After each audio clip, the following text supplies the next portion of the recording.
Hi, welcome to Spirit Guided uh, Marriage. We do a show called Spirit Guided Marriage every Monday, Tuesday, where we talk about families and relationship and marriage. But briefly, we believe that marriage is God's idea, and we believe that marriage it came from God. That's why we are labeling it and calling it spirit guided marriage. Regardless of your religion, regardless of your where you come back, or you may be atheist, or you may be whatever religion you are, you want your marriage to function well. Yeah. It does not matter who preaches it or who speaks about it. We all want to have a better marriage. So that's why it's about spirit guided marriage. And I want to just give a short example. If you have a car, say for example a Toyota car, and then you want to service your car, sometimes it's better to take it to the approved dealer. Why? The dealer, they've got the correct equipment to have your car serviced according to the standard of the manufacturer. So you go to the Toyota dealer to service your car, and as soon as they do it in your service book, they're gonna write what we call it a stamp. They're gonna put a stamp there on your service book so that your car will have a full service history. Yeah. Now, when you sell your car with a full service history, your car will have a higher value when you sell it. Why? You have followed the standard and the requirement of the dealer. But I'm not here talking about the dealer or any other things. What I'm talking about is the dealer or the approved or the person who invented marriage. It's God who invented it. So we have tried to refer to our parent. Oh, my mom used to do this, my mom used to do that. And I bring what my mom used to do in my home into my new relationship, and to find out that my relationship doesn't work. Why? I want to make it a parent guided marriage, which doesn't work because it does not come from parents. Your parents may be broken, your parents may have divorced, your parents may have gone through a lot, even abuse. But how would you base your marriage referring to your parent as a model? Or you may say, right, I'm going to follow my friends, or I'm going to follow even my pastor. There's nothing wrong. But if your pastor had a broken marriage and you want to base your marriage on the standard of your pastor, and that will not work because your pastor is a human being. We are referring to the original standard of Jesus. If pastor is following Jesus, then that's great. But if you just following the pastor, we don't want to have a pastor or parent guided marriage. Some people say, I want to marry someone of my same tribe, same language, same ethnic group. But still, we have seen cases of divorce. In other words, this is to say we got to go back to the origin, find what we call spirit guided marriage.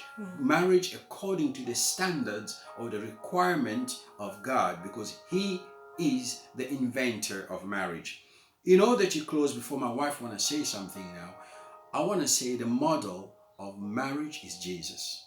He is the one who say that we have to love our spouse in the same way He has loved us. So in other words, let's not misunderstand the order. The order is we receive instruction from God, and we take the same instruction we give to our wives, and that's what happens. We don't take instruction from our parent, we don't take instruction from our friends, we don't take instruction from our tradition, or in my tribe we do this. No, we take the instruction from God, because it is God who started it, and then we're going to take from Him in order to bring it in our new relationship. So therefore, our wives should not be made in our image. We have to treat them as they are made in the image of God, because God is the originator, is the one who started everything. So we do not want to perturb the order. I get instruction from the Lord, and I'm going to pass it on to my wife, not from my parent, not to my society. But let's find out, as my wife is going to speak now, how did Jesus love, or how does Jesus love the people? Yes, thank you very much for that. But just going back quick to what you said, I'm just going to go quick in the book of Ephesians, whether you believe the Bible or not, but I'm going to say exactly what God has, requested us to do. If I'm going to say it doesn't make sense, fine. If it makes sense, yes, because that's what God wanted the marriage to be. But the book of Ephesians tells us that husband, love your wives. Is what God asked the husband to do. Husband, love your wife just as Christ Right. loved Wow. the church. Church or the people. It's simple Yes. as that. And he said Christ gave himself up for the church. Now, which means the husband has to give themselves up for their wives. Now, husband, love your wives. Now we think about the word love. You know, I heard of a friend or someone said that, you know, the wife asked the husband, do you still love me? You know, and the husband said, as long as I'm still with you, I love you. As long as I've not said anything to you, I still love you. Things are the same. You know, but the wife wanted to hear from the husband to say, I love you. You know, but the husband thought, you know, the first time I met you, I told you I love you. That's enough. You don't have to hear it again. But wives want to hear that from the husband, that, you know, I love you. It's an everyday, continuous thing. Christ loves us every single day. Absolutely. Nothing changes his love for us, whether we do wrong or we don't do right. Christ still loves us. So the husband has to love their wives the same way Christ loved the church. Love the church. You know, the husband has to love. It does not matter. And he's saying Christ gave himself up. How do husbands give themselves up? You know, Christ gave himself up. He died. You know, and he does everything for the church. He's not critical to the church. He's not judgmental to the church.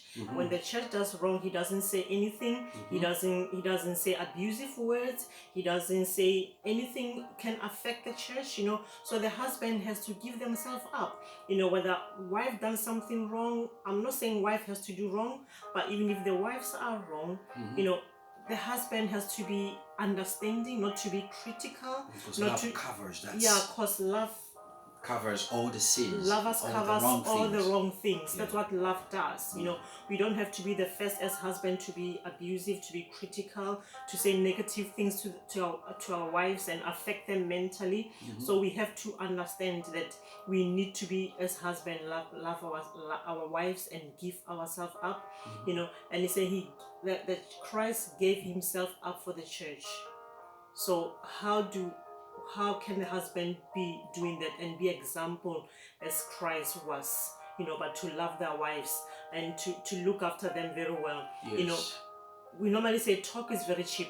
You know, we can say things as husband to our wives, but do the action really show that we love our wives?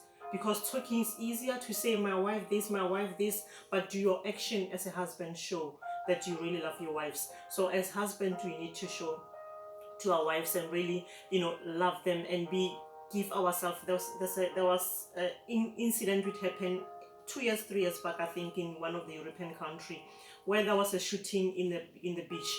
But one of the husband, as the shooting was going on, she was with her wife, you know, and then what he did is he protected her wife, you know, like that, you know, so that the bullet can shoot him, you know, rather than her wife.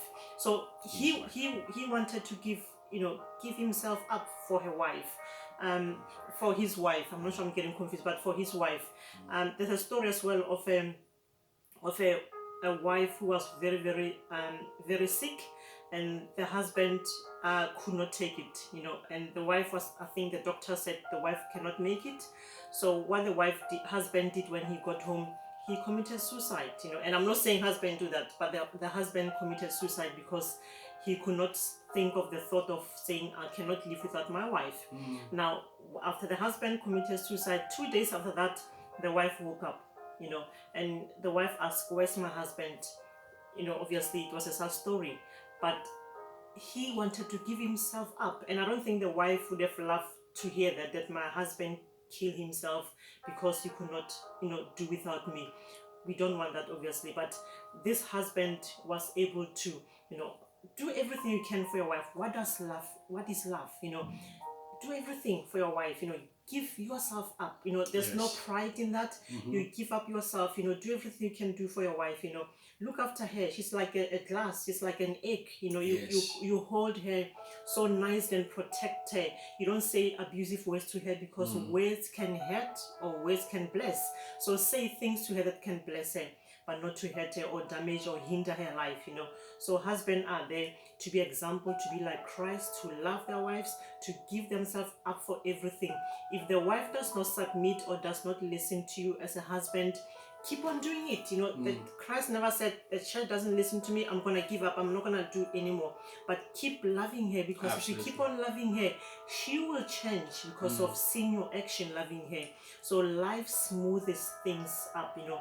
So husband, that's the words I can say to say, keep on loving. Loving is a magic word, because if you love her, you know, you can have a beautiful and blessed marriage. Really. Yes, I also agree with you that love, it's about doing something. It's not just about saying something or you requiring something from the wife. Love is doing something, and love shall cover a multitude of sins. Say, for example, we know, I gave an example one day when we go to the restaurant. When you buy food, you expect to have the best, spotless. If anything in food or too much oil or too much salt, you do complain. But when it comes to love, sometimes I come home, my wife maybe one day put too much salt, not too much, but there was a bit of salt. I didn't feel that, and she asked me, "What did you feel there was more or much salt?" I said, "I didn't feel that."